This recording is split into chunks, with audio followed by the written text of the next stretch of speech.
Hello, my name is Nikima Prophet. I am the host of the Our Voices podcast. And for this episode, we're talking with Santosh. And let's get into it. Would you like to introduce yourself, Santosh? Yep. First of all, thank you so much, Nikima, for the invitation. I'm really excited to be here and talking to you. Just to introduce myself, my name is Santosh, and I am based out of Germany. So I moved here like a year back. So I live nearby Hamburg.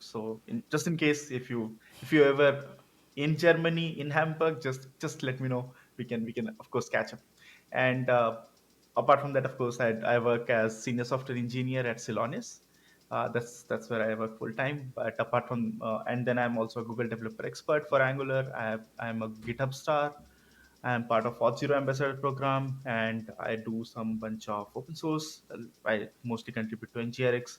It's been long. I contributed to Angular, but I have few side projects, which is like on Angular. Mm, So yeah, that's and then of course uh, I'm a speaker as well, so I keep traveling to conferences, and you may see me somewhere giving a talk. very cool. Thank you for the introduction. It sounds like you've done a lot, like you have a lot on your resume. Um, and you came to tell us about your journey, like where you came from. So, would you like to get into that side of the story? I mean, so yeah. So actually, I wrote this story a few years ago on Free Code Camp. So I published the story after I became a GitHub star, and then I moved out of the slums, and then moved to an apartment, and then I just like sent a tweet that okay, I finally did it. That okay, this is the first time we are going to stay in an apartment, and then Dan Vallin actually said, "Why don't you write about this?" And then I thought of like giving it a go, and then I ended up publishing it on Free Code Camp. So the it's story about how I started, like during how the life was before when I was in college, school, how I completed my studies. So it's more about like a journey, like from moving from a slum uh, to of course now to another country. So that's a small intro, right? So what this all story is all about. So to give you an idea, of course, I started. I lived like most of my life in a slum, so in Mumbai. I somehow completed my engineering. Of course, I did my bachelor's in engineering, in computer engineering, but I was not sure what to do. And I mean, once you don't have anyone to guide you, it is Mm-hmm. hard, right? Even though you're doing those stuffs, and you are still wondering why I am doing it, what I'm supposed to do after this. So I was in, of course, that kind of uh, I was facing those kind of issues, and until unless I completed my bachelor's, and then final year we did some projects, and my friend said, "Why don't you do coding? Because you are actually good in coding. I mean, you are able to write good code, not good code, but at least you are able to make it work." Because we don't know, right? I mean, this is the thing, right? When you start writing code, no one knows around you that if it's a good code. If it works, Right. wow, it's wow. Oh, it works. So of course, I mean, before even like going into engineering, I mean, I did my schooling, and then I was looking for what I'm going to do right next. I mean, of course, once you complete your schools, you start thinking about your career and those things. So I was more I actually wanted to study science. So because the traditional way, right? I mean, in every country you will find some traditional journey, like how you complete your high schools and then you go to college, and then what you're going to do next. So the traditional way to do it here, or not here in Germany, but to do it back in India was you complete your studies. I mean, till 10th standard, then if you have to like become a doctor or engineer, you have to choose science, where you study different subjects. Then you have commerce, which is another stream, and then you have arts. So I really wanted to do engineering. I mean, not sure for whatever reason until I completed it, but I wanted to do science. So but I've scored so poorly in my final exams in school that I couldn't get in, and then somehow I ended up getting an uh, admission into a diploma college. So it was like okay, it was engineering, but you get a diploma rather than actually getting a bachelor's degree. But it gives you a path. It gives you a path that after doing this 3 year of study, of 3 year of diploma, you can actually become, or you can just opt in for bachelor's, and you can study your engineering. So I thought of like giving it a go, and Of course, I started doing that. Still had no idea what I'm going to do. So because no one was there to guide me, I was like, okay. I got into engineering, and then when I went for my admissions, so for admission process, they asked me what I want to do. So they gave me a few options. Like they said, okay, mechanic, this, that, and then they just said computers, and then that clicked. Right? Computers. I want to do computers. And then when I came out, my father said, why not mechanical? I mean, mechanical also had a good scope. I was like, but computer sounds good. I mean, of course, because I remember I had used computer for some time. I mean, that was in school. So they used to give us like, there was a there used to be a period where they used to give us computers to play DOS games. The oldest DOS games. I mean, so it was No. similar to yeah, it was Prince of Persia. So I think that was very famous at that time Mhm. in early. I mean, it was early 2000. Mhm. So it was like, okay, that's where I had seen computers, and I was like, why? I mean, computer sounds good, because of course I have seen computers and never had it, but yeah, I want to do computers. And then that's how it started, right? So I went to the diploma program, then completed somehow, because of course we had like bad financial things, because my father was struggling financially. Somehow I completed my diploma for 3 years, and then next I wanted to do his bachelor's.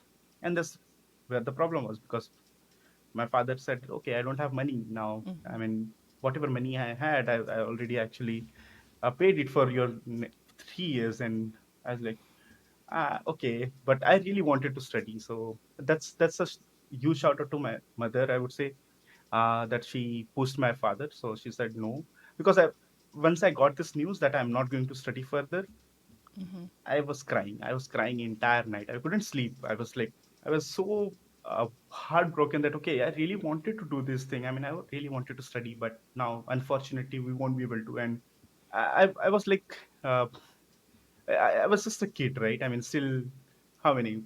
15, 16? No, it was early 2005. So 2005, around 17 years old, and then you're still in your teens. So Yeah. you want something, then you want something. It's like that. So I was like, why? Why I cannot study? I want to study. So I ended up crying entire night, and then my mother forced me, my father, to, okay, my son will study, do whatever you want. I mean, she was like so strict. My father said, yes, okay. Wow. So that's how I got into bachelor's. Mhm. And yeah, so finally I completed my bachelor's in 2008. And then of course that's another story. But yeah, this is how it started into tech for me. So all this coming from this, and then finally completing my bachelor's 2000, and struggling for job. I'm sure you know what happened between 2007 and 8. Mhm. Entire market was broken, though there was no job, literally Right. no job. I mean, when people ask me that what do you think about the today's market, I'm like, I mean, believe me, you are still lucky that you have not seen the market situation back in 2007 and 8, because right now you have layoffs, but you still have jobs. You still see no, some companies hiring. But 2007-8 was like no one is hiring. There is no vacancy at all. So that was very very bad pace to actually even like come out of the college as well, because Mhm. you are out of the college but you don't have job. What you should do? That was a crazy period. But I yeah, think somehow. I'm sorry. I was going to say I missed that part as a job seeker because I was just getting into my school program in like uh, 2007, so I was like a few years away from looking for a job. uh, So I missed that experience of nothing nothing wow, available. that was crazy, literally crazy. And India as a country, like now, we can see like some projects or some products being created in India, but back in 2007, it was not like that. I mean, India was never a country who took initiatives to build new things. It was always taking the jobs from US and other markets, right? It was always like that. Now, Mhm. good thing is, of course, now we there are companies who are building some products inside in India for India. So of course you have a stable market, but again that situation was totally different, because the jobs which were coming from US to India was like, no, there is nothing. I mean, even the people were like coming back from US, because They said, yeah, we don't have job. I mean, we don't have Wow. job anymore. That was That's wild. and I remember some of my friends like had no jobs for 2 years after completing the colleges. So they were like, okay, what should we do? I mean, uh, I also got like a small job, so somehow I wanted to do .NET. So I got a job like low paying job. I still like I didn't I think I haven't learned anything at that place. It was like okay, just I just had a job. Okay, so it was not like I'm like I just had a job and it was hardly paying anything, but yeah, at least I had a job and my friends were like at home for 2 years doing nothing. Mm. So that's how I started with .NET. So that was the first language which I learned, and then I did some like of course I started learning on my own. Then ended up like changing few more jobs. I got an opportunity to work on Windows after I left this company because it was of course I mean, if you are stuck at some place where you are not even getting paid, not even getting work, it's not Hmm. worth like investing time into, right? I mean, just travel there, meet friends, and then have fun. Yeah. That was crazy time, yeah. I have a question. So you're still pretty young at this point. When you're pursuing your studies, were you thinking this is my ticket out of the slums, or were you just focused on just getting your education and experience? Thought about it. I mean, I wanted to actually stay with my parents. So it was like, okay, probably I will do something with them. I'll probably if I move from there, probably I will do with the family. I mean, with my parents. But unfortunately, there are things which doesn't work that way, right? So because I had seen those bad phase where, of course, we were struggling for money, and we had seen that poverty. So I just wanted to make sure that okay, I finish my study and then get a good job and do something for them. That was the entire goal. It was not like even I never thought about moving out of the slum until I had my daughter. So once my daughter was born, I was like, no, I'm not going to stay here anymore. I mean, this is the thing is like people change, right? I mean, of course, I grew up at that slum, but there were some nice people as well who moved out. I mean, there were people who realized that okay, living in this slum is not worth it, and as soon as they like progressed in their career or they became like better earning or they started making more money, they moved out of there. So of course a lot of my friends from childhood they moved out from there, but we were still there. And the situation, I mean, the kind of people who were around, they were like, I mean, I would not say this, but they were like really really not good. I mean, Mm. uh, when I actually finished my by the time I actually finished my studies or I was in college, I was like, I, this guy, there was a guy who was in jail for some crime, and I was like, dude, I just want just you to like walk with him, and I was friend with him. Hmm. So it was so bad, right? I mean, once you realize that okay, now it's not worth like living here anymore, because you see the people who you spent childhood with, and they are now doing some crimes. They're like doing some, uh, yeah, I mean, bad stuff which we don't want to get involved into. Right. So I was lucky. I was lucky that I never like got too much involved with them. So of course I was safe. I mean, I did my studies and then moved on. But what about my daughter, right? I mean, if she still stays there, those people are around. I mean, they are not going anywhere. So that was the time when I thought, okay, no, this is it. I have to move out. Yeah, having kids changes everything. It really does. And I know, like, I think about it. I didn't grow up in a slum, but I know that my parents had some difficulties, and I just think of it like they did the best with what they had, and now that I'm a parent, I'm gonna do the best with what I have. So I understand that feeling of, for my daughter, I want better. Uh, so I mean, I'll just carry on with Yeah, yeah, yeah. of course. So I was like, okay, I was doing I mean, I got few gigs in between, so where I was like making more and more money. But there was time around 2011, so I got actually job at a startup. So it was a financial based, or you can say the finance thing. They had a good product, so I really liked the project which they were working on, and so I thought of like joining them, and it worked. So interview was good, and then I got hired by them. and it was going great. So that was the time I think my wife was pregnant as well.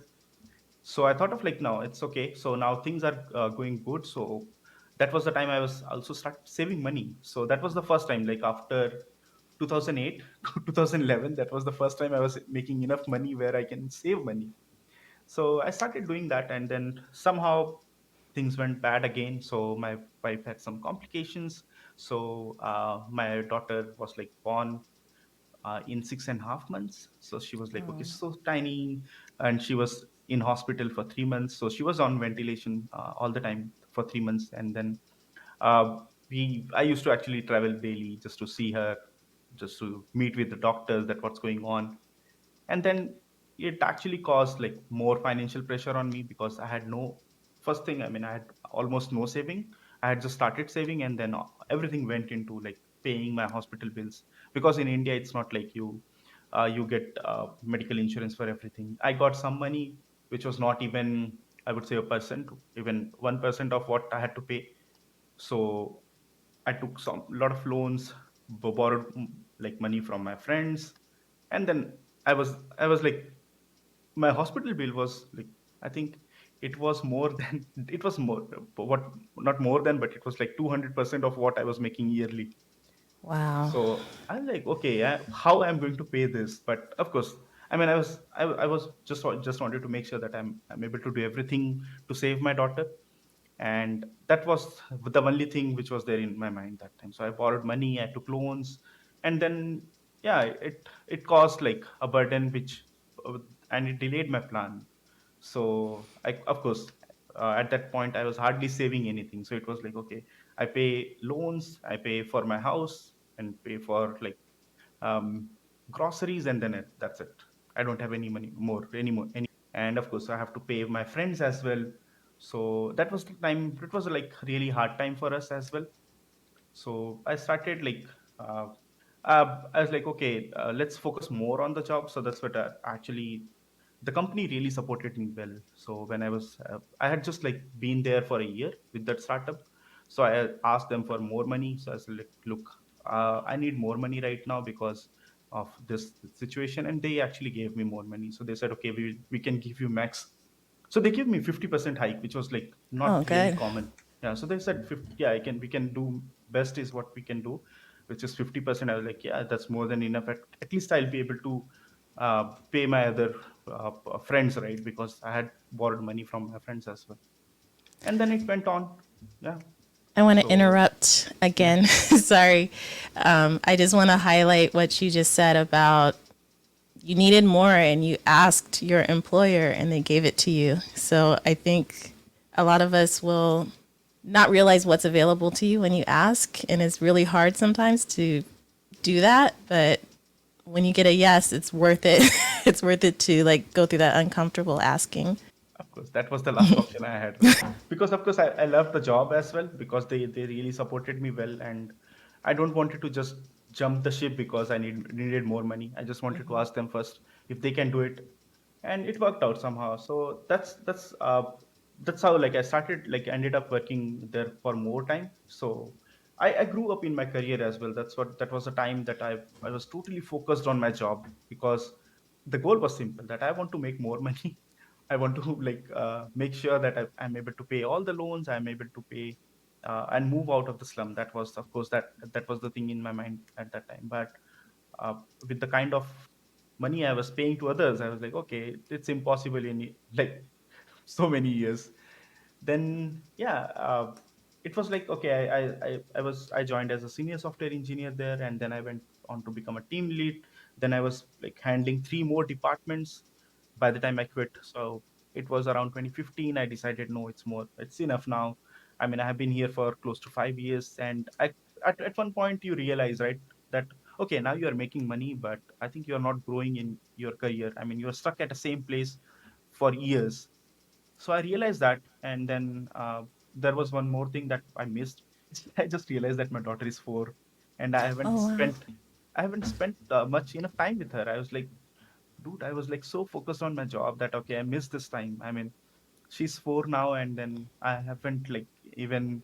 I mean, there used to be days when I was in office, So she doesn't used to like she used to never see me for days. So she was like, I was like, oh, when and then when you have this realization, that really hurts. That, wow, I mean, I mean, you are not able to spend the time with your own daughter. How is that possible? So yeah, it really sucked at that time, and then I decided to move on to another city because I was in Mumbai. If of course I mentioned it, but I was in Mumbai, but and Mumbai was becoming more crowded, and I used to travel 4 hours a day. So of course, even if I like don't work for 4 days in my office, I'm still not like able to see her because leave early in morning and come late in the evening. So it's like, okay, so by the time she's already asleep. So I said, okay, now enough of this. So I moved to another city. So I moved to Pune, which is nearby city, but very, I think it's not much crowded as compared to Mumbai. And yeah, that's where I started like getting more time for myself, for my family, and then I was not doing that crazy work anymore. I stopped doing it. So I realized that, okay, now after doing like this 4 years of, or close to 5 years of doing crazy work, I think it's time to say no. And one of the best decisions in my life which I have made. So I started saying no to any extra work. I stopped working on weekends, and I always suggest this to everyone I speak to in case they ask for some advice, that s- you have to start learning how to say no. Because Mhm. if you don't, I mean, this uh, tech industry is so wide, right? And they, even though there are many people, they still need more people, right? Even though companies are like, they really need some good resources who can actually, there might be 100 developers, but not everyone is good at their job, right? There are a few developers who are just coming, putting their 8 hours and then going home. But there are some developers who are coming to the work, putting their 8 hours, and then they are able to achieve some extraordinary things. And if you are one of them, you will be asked to work more, because it's always been a strategy in text for some reason, that if this guy is working hard, give him more work, more work. That's common. I'm not sure why, for what reason. I mean, companies should realize that, okay, these people are actually my main heroes, or my main developers. So I should give them more flexibility, should give them more time to relax, not like overburden them with more work. But it's common. And if you don't say no, then you're gone. Then just screw up your life. That yeah. So yeah, that's one of the best decisions I made after moving to Pune. I said no, no work during weekends and no extra work for my employer. I said if I am putting more hours, I'll put that for myself.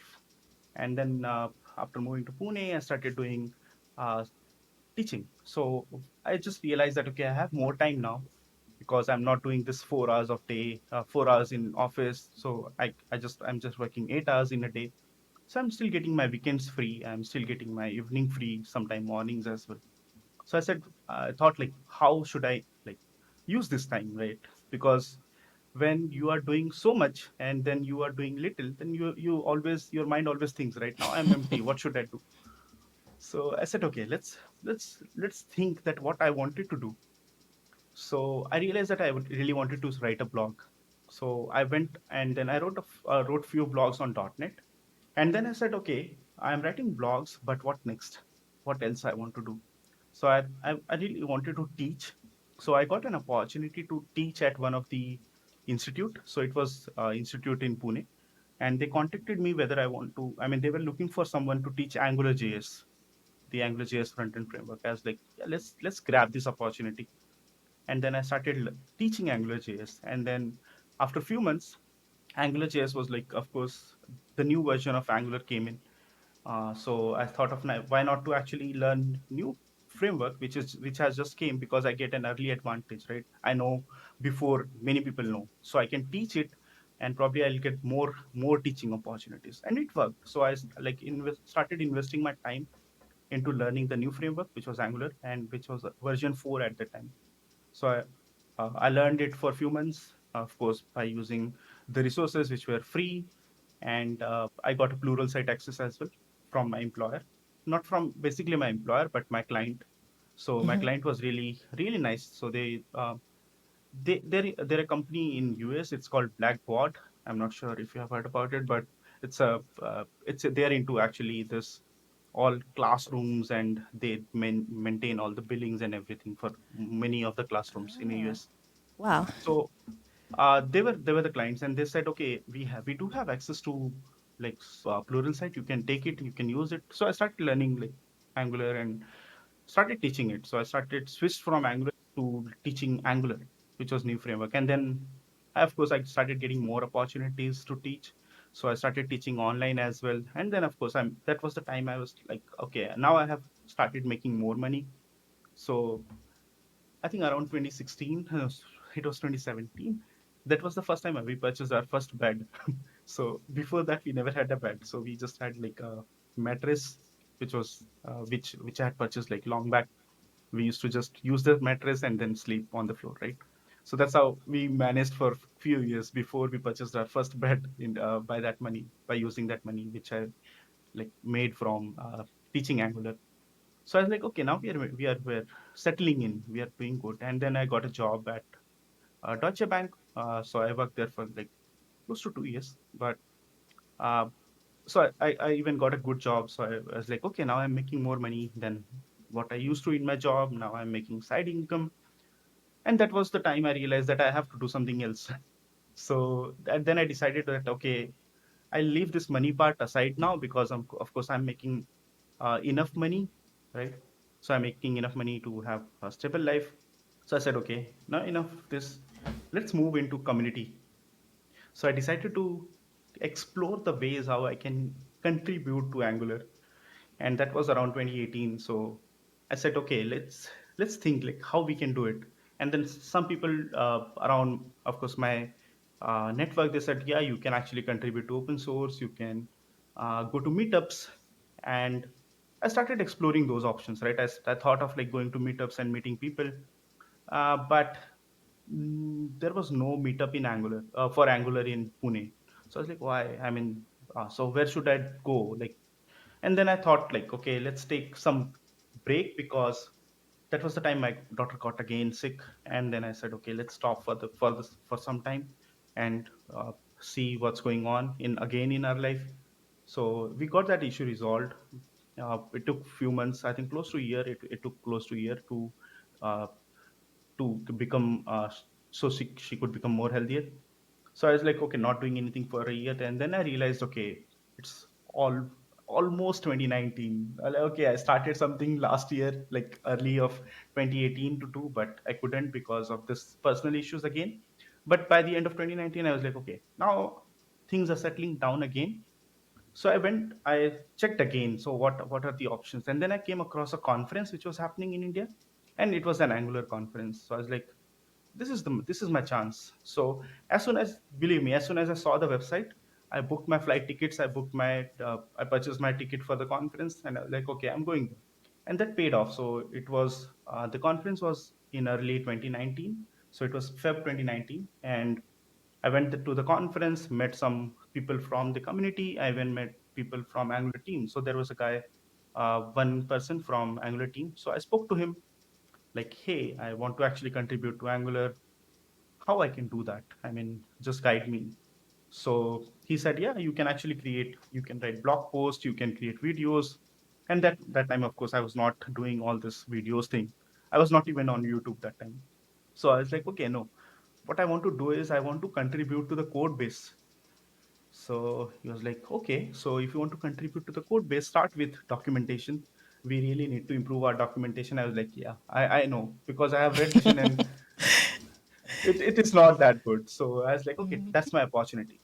So I went home, and actually tried to find some issues, but I couldn't, because of course when you're doing it for the first time, you always and you are feeling that fear. It's nothing which is not everyone is facing. Everyone who started doing open source, right? They face that issue. I was there as well. So I was like, oh, but what in case if my PR is not good? What in case I made some mistake?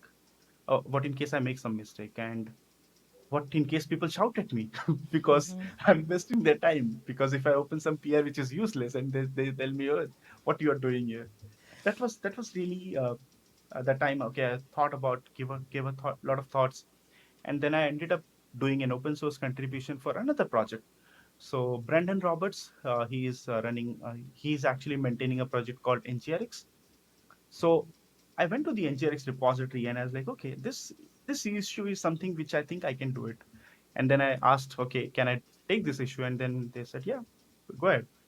And I opened the PR like on, and then I opened the PR and they merged it. I was like, is open source this easy? I mean, I just had to open a PR and then they merged it. So it gave me a confidence. And if anyone who's listening here, right? So I think it takes courage to just open your first PR and then it becomes so easy. So don't be scared. Just go ahead and whatever project you like. And if you think you can contribute, just go ahead and open your first PR. And after that, I thought of like, now let's go back to the Angular because that's the project where I really wanted to contribute. So I went to the Angular repository, and then of course I made mistake. I made mistake when I was opening PR because I was not aware of some of the Git commands which were there. So, but they really guided me well. So they gave me commands. I mean, so they said, yeah, let's take this command, run in your terminal, and everything is good. So I was like, what? I mean, it's how people are so helpful, right? So it's same for many of the open source projects. So believe me, if you are struggling with any PR, just ask the team members and they will of course help you. That's how it worked out for me when I was doing PS for Angular. So they were always helpful. They used to like follow back even that if you're getting some issues or not, even for NGRX as well, the two big projects which I used to contribute to, and I still contribute to NGRX sometime if I get if I have enough time. Basically, not very frequently, but yeah, whenever I have time, I just try to contribute to NGRX because that's the project I love. That's where I started actually contributing to open source. So yeah, so of course the people are in open source are really nice. So if you're scared, don't be. They are even they are people. So they will try their best to help you, but you have to take that first step, right? You have to show that motivation that you really want or you really care about this project and you really want to contribute. You are just not there for like changing a spelling mistake and then you are not there for next year and then you come back again when there is an hack so you get more t-shirts. I've never gotten a t-shirt. I would want to ask about like your first contributions. Like, do you have advice for finding, so like you found like friendly people who were like guiding you through and like making sure that your your PR went well. Do you have advice for like if I'm a beginner, I'm making my first contributions, like how do I know that this is a friendly community that I'm trying to work with? That's actually a good question because it's hard, right? I mean, you'd never know because uh, first thing is it's hard, right? When you are not talking face to face. Face to face, you know what what what is the expression or what this person wants to say. But when you are doing everything on chat, it sounds weird sometimes. I mean, even though they are like being friendly, just because like we are people are from two different regions, so it feels like okay, this person is rude. But the best way to do is just check how they are closing their earlier peers, right? I mean, how they are actually interacting with other on the other peers, and then you will get to know that okay, if this is a good project or not. And mostly I try to interact with the people I follow on the Twitter, so I know that okay, from the tweets I know that okay, how these people are, right? I mean, if they're really friendly on Twitter, they are interacting with you in case you are trying asking for some help. That's also one way. And another way is of course every open source projects, most of them, not I'm not saying everyone, but most of the open source projects have some community on Discord or Slack. Join that, join that community and just hang on there, like hang on before you contribute to, right? I mean, see how they interact with the people, how they support other developers or other developers who are making contributions to the community. And if they are involving more people, for example, I really love few communities, just like for example Astro, right? So they actually, of course, there are few developers who started the project, but now they are involving more projects, giving them opportunities to grow, making them part of the project, making them maintainers, making them own docs. So those are the things which shows you that okay, this project, this open source project really cares about you as well as your career as well. They really want to make sure that by contributing to this project, you also grow in your career. Look for those projects. They are really I mean, they're really huge boost to your career as well. Thank you. Like, that's really actionable advice. So thanks for that. Yeah. And then, of course, I mean, after I started contributing, I got involved into writing as well. So I was doing some PRs for NGRX, and they said, okay, would you like to write a blog post on this? I said, yeah, I haven't written blogs like in ages now, because I did it for some time when I just moved to Pune back in 2017, 2016 and 2017. But I had never written something for those 2 years. So they really guided me as well. I mean, they reviewed my blog. My really first draft was like really total nonsense. When I see my first draft and see my final draft, I'm like, okay, what was this? So I think it happens with everyone. So even when it comes to writing, right? So your first blog post is not going to be very fancy or not Hmm. going to be very famous. So don't think about that. I mean, find good people who can give you good pointers on improving your blogs. Always ask for some review, because that this is the way it is going to help. For example, the best way to get feedback on your blog, right? For example, if you're writing, if you know someone in your friend circle, just ask them to read it, and you will get a good feedback. If it is related to some project, for example, if you're trying to write a blog on Astro, or if you're trying to write a blog on Angular, Vue, React, just see the people around the community who Hmm. are actually helping other people's, and just ask them for a review. Just tell them, okay, I'm just starting, and then could you just help review this particular blog post? There are very nice people in the community who would be like really happy to help you. But apart from that, of course, do your studies as well, right? If you're writing blog post, make sure that you use correct tools. For example, Grammarly, use Grammarly. I mean, it's also free. It helps you to improve your grammar mistakes. I mean, it has helped me a lot, because of course not many of us are native speakers, right? I mean, we don't I mean, we have not studied even English in our school days, so it's sometimes hard to construct some words. And tools like Grammarly is really useful. Now ChatGPT is there. Try to verify your contents using ChatGPT. Just you know, I mean, it's a AI, so of course you can ask anything you want to. You want to ask. Use Can that you tool as well. explain how to do that? Because I'm trying to understand. I haven't tried it. So how do you Yeah. use ChatGPT Uh-huh. like similarly to Grammarly, or is No, that what you're saying? no. So I use ChatGPT sometime to figure out, okay, if I'm writing a blog post. So let's say it's hard to decide the title, right? What should I post? So I generally verify my title. I mean, does this title looks good, or does this title like will be like little bit up in the SEO, right? So when it comes to SEO, of course, you have to focus on that as well. So you can ask those questions actually to chat. I generally give my title and say, okay, is this good? What will be the impact on my SEO score and all those things, and it gives me answers. I have a question about that. So if you are asking it about a title, do you give Mhm. it the blog post also, or you just ask No, about the title? Okay. I just give I, the title. I have to learn more about chat. But yeah, thank you I'm still for exploring it. entertaining my questions. I mean, even though I'm also exploring it, and how I can make it more as part of my daily life, right? I mean, how I can make it more useful in my daily workflow, you can say. So, of course, don't be scared of AIs. I mean, this is something which is very trendy right now, right? And people are, oh, I will lose my job because AI is there. No, I mean, try to use those tools. They're tools, and if you are early user of that tool, I think it will give a positive impact in your career. It's not going to take your job.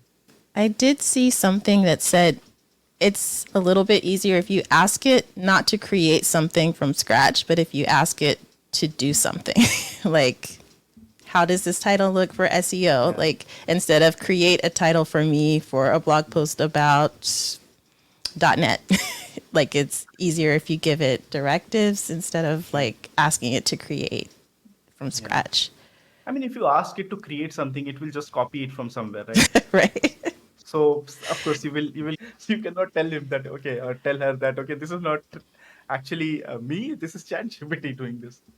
Wow. So So yeah, I interrupted. So where were we? You were talking about, yeah, we were on the writing. So yeah, oh, okay, writing writing. blogs. Yeah, I mean, so I kept doing that. For example, so early 2019, I started doing open source. I started writing blog posts, and then I decided, okay, I think what I can do more is I can like start a meetup. So I thought of creating a meetup, and I did that meetup for a few months before the COVID happened.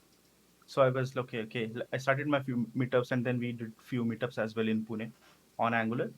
And by that time, actually, I got into a conference as well. So there was a conference which was happening in Sri Lanka. So I got to know about that conference on Twitter, and then I approached them, hey, I want to give a talk. Uh, do you think I can make it? So they said, yeah, I mean, we are just looking for speakers because the thing was, these conference was like the first conference which they were doing, and they were doing it for free. So they wanted some speakers who can like pay for their own travels, but they were ready to take care of the hotel part. They said, yeah, I mean, I can take the I can take care of hotel for 2 or 3 days, and then you have to take care of your flights. And I was like, okay, let me look at the flight now. So it was cheap. I mean, it was not that much. I mean, so I said, yeah, I can do that. So I went to this conference, and that was my first conference ever. And I really liked the experience because it also helped me to achieve this or get me into this good Google Developer Experts program. So I got approached by one of the Googler in India, and he said, "Yeah, would you like to apply for this program?" I was like, "Okay, let's do that." And it really worked out because I was going to this conference as well, so it added into my portfolio that okay, this guy is doing. Uh, yeah, he's writing blog posts about Angular. He's doing contributions to Angular. Now he is like speaking at international conferences, and then he has a own meetup. So all this combined helped me to get into this GDE program. So by the end of 2019, I got into GDE program, and then I become a Google developer expert for Angular. And then I got like approached by one of the conference which I had joined in 2019 as a as an attendee to be speaker. So I was like, wow, that's a good opportunity. So in within 1 year, I was like from attendee, I was speaker at the same conference where. Oh, wow. I, so yeah, it felt good. And then I went to that conference, but by that time, right, 2020, and it was in Feb. And as soon as the conference ended, I think after 2 days, everyone said all the countries announced that no more flights. Wow. Yeah. I was like, oh my god, I had just started like giving talks, and that was my goal. So when I was planning, okay, now 2019 was okay, I achieved this much, but what is next for 2020? So I thought of like giving more talks about Angular in the community. So now, of course, I had to cancel because there are no more travels. So, but yeah, good thing about communities, the communities find the way to sustain, and they make sure that okay, how the community can still grow and become more open for everyone. And once this COVID thing happened, everything went virtual, right?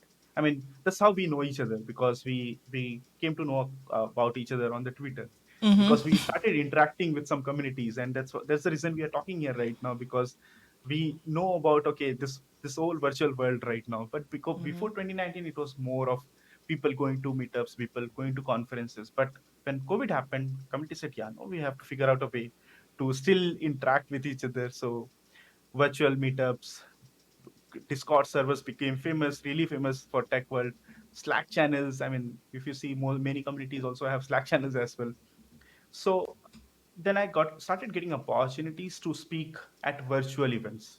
So I was like speaking at meetups every. There was a time I was speaking at a meetup every week. So that's how I was like decided to okay, this is something which is okay in 2020. And then I kept contributing, giving talks, and it was around 20 end of the 2020 that I decided okay, I will leave my full time job and I'll try working as a consultant. So I said, okay, now let's leave this job, and that was also the time I became a GitHub star. So 2020 was the year actually.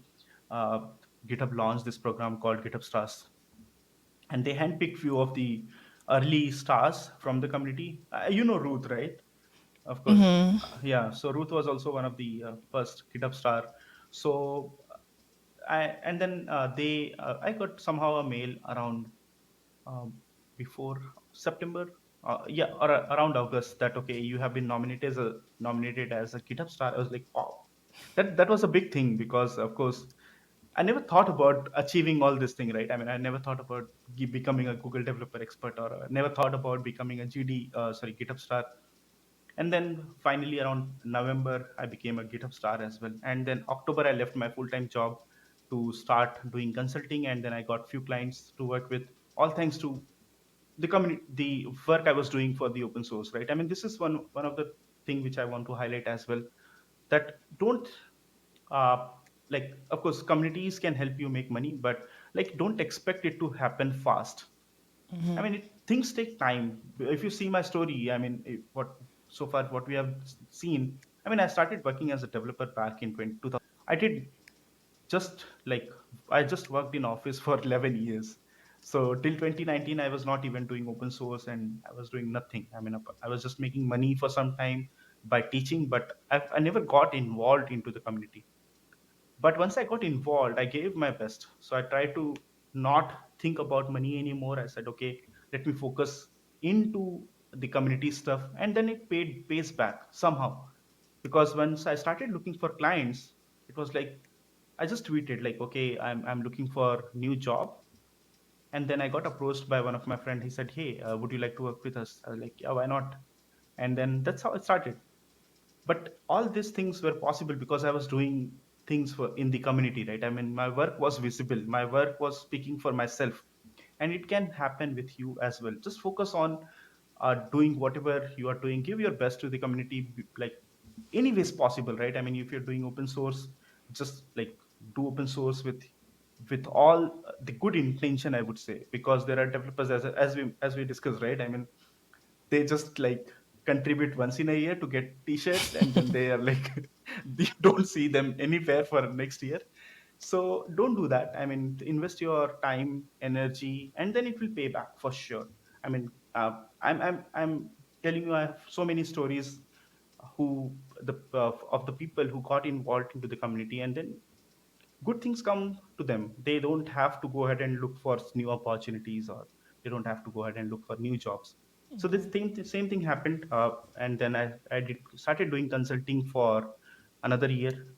And then I decided, okay, now it's enough. I think I don't want to stay in India anymore. I mean, I had my own reasons. But then early 2022, I said, yeah, let's, this is 23, right? Yeah. So 2022, I mean, I decided to like move to another country around 2021, second half of the year. And I was exploring my options. So I had, of course, one option to go to US, which I never wanted to go. I mean, it's nothing against US, but yeah, I mean, Yeah. I decided not the no, I mean, US is not the best option for my family, because Hmm. you know how H1B visa works. It's just not that very positive for the employees, right? Because on H1B visa you can stay there for a few years and then you have to come back. And worst case, if you lose a job, then you have to come back. Yeah, So I that's don't, rough. yeah, that's I don't want to take that risk. So I explored my option, and then moving to Europe had an extra advantage, because I wanted to speak at conferences, and then I realized most of the conferences which happen, actually they happen within EU. Wow. So, and you don't have to take a visa. And believe me, after like moving to Germany, I have been already to 7 or 8 countries so far. And out of 8 countries, 6 countries I could visit because they are in EU. I had to just apply to to get a visa for US and UK. But otherwise, it was like, okay, I can just take a train, take a flight, and then you are at the conference. So that was something which I had in my mind, that okay, I want to move to EU because I can like cover most of the conferences, most of the countries without worrying about much about the visa and all the stuff. And that's why I'm here in Germany. So uh, yeah, I came here in early Jan of 2020, and it's been more than a year now here. But I changed my job. So I changed my job in August last year. So I work for Celonis now. And good thing about, like, of course, my new role is I can travel to conferences, I can interact with the community. I mean, I still have a great team at work, so they're really supportive. And all things are like now paying back. My family was like away, like they got stuck in India for 10 months, so we were not together. I think Um, that this is something I used to share a lot on Twitter, and then people were really. really helpful. They actually used to ask me how are things. Even I met one of my friend, so he invited me in Denmark. So my friend Lars, um, so he had his anniversary, so he said, yeah, why don't you come to our house? And then I was there for a few days. So that was a good time, because of course that was the time I was away from my family. And then you met some family, right? I mean, of course, he's a friend, but it's more than family for me, because we know each other from many years. And then we are running a community together. So we are co-founders for a community called This Is Learning. And we run it from like last 3 years now. And yeah, so we never met, but yeah, last year we got the opportunity to even meet in person. So yeah, now I'm as I said, like most of the time I'm traveling to some of the conferences to give talks. And otherwise I just stay home, and that's one of the best thing which have happened, right? So for 4 years, which I missed, like from 11 to 2011 to around 2015. So I missed a lot of time like spending with my daughter. Now I like spend 24 hours with her. So one of the best thing which I mean I everything which I did is like worth doing it, because now I stay like with my daughter for 24 hours a day. And then we of course have fun. I do work as well, and then we can travel together. That's nice. That is nice. You have an amazing story, and it goes back so far. I think a lot of people I talk to just on Twitter in general are just getting started. So it's really a treat to talk to someone who has years of experience in our field. But yeah, it was really great. Were you at the end of your story, or did you have more? No, I think, yeah. I mean, this is one thing I believe in, that okay, this story is not going to end. There will be Right. something new happen. So, of course, I wrote this first story, which was in the, of course, free code camp. Yeah, I And will link then to that too. yeah, and then I'll continue to write my updates, because I wrote an update last year that okay, what happened after moving to Germany. And then I haven't written anything else until unless something big happens probably in future. Very But yeah, cool. right now nothing much. I mean, I'm just enjoying the work, because my new employers are really supportive. So they give me my own space, how I want to manage my work. I have a flexible hours as well, of course. And then as I get support as well in case I want to travel to some conferences. So and they're really nice. Yeah. I have a question about your current role. So, the work that you do with speaking and going to conferences, community, is that separate from your day job, or is it a part of your job to do those things too? Yeah, actually, a lot of people do ask me that DevRel full time. So the answer is no, I am not doing DevRel full time, but uh, they actually support my activities. So they are really into they really want someone to go into conferences and tell people that okay, I work for Celonis, because of course it gives them uh, what you can say, it gives them a promotion as well, right? Because of course it's a very good workplace to work with. So of course we need more developers to work with us. So that's what we are looking at. That's why they are really supportive of all these activities. And apart from that, of course, they need someone who is very closer to the community, and like who can bring the feedback back to what the product we are building. Not in terms of product, but of course in terms of technology, right? What technology we are using, if we are on the right track, if you want to do some upgrade, I mean, how we are going to do that. So those are the things they are really focused on about, and they really care about the community stuff as well. So they want me to, as I said, they want me to go to conference. And it's like I have 20% of my role is actually of doing these things, but it's not official, right? So it's not the official DevRel thing. But yeah, I mean, they just care about it, so they gave me some flexibility that I can do it. Very cool. Well, we are about at time. So, I just want to thank you again. You've been an awesome guest host on our podcast. We're still working through kinks with this. I'm a new host, so I'm still Yeah. learning a lot. But thank you so much for being one of my first guests. Thank And you. it was really great to learn more about you and your story. Thank you so much, Nigama. Thank you again for the invite. And I would love to actually, we also do a podcast. So in case you want to share something, just let me know. I mean, we can also schedule a podcast. We generally do it like 30 minutes is a live stream. So it's not recorded, and we don't have time to edit because all our co-hosts are like into all these things, open source and everything. So they are always busy. So we are not even doing podcast right now because I'm traveling. My other not available as well. So, but yeah, once we start, I mean, I would love to have you on the podcast, and we can probably talk about some community stuff. Yeah, I'd love to.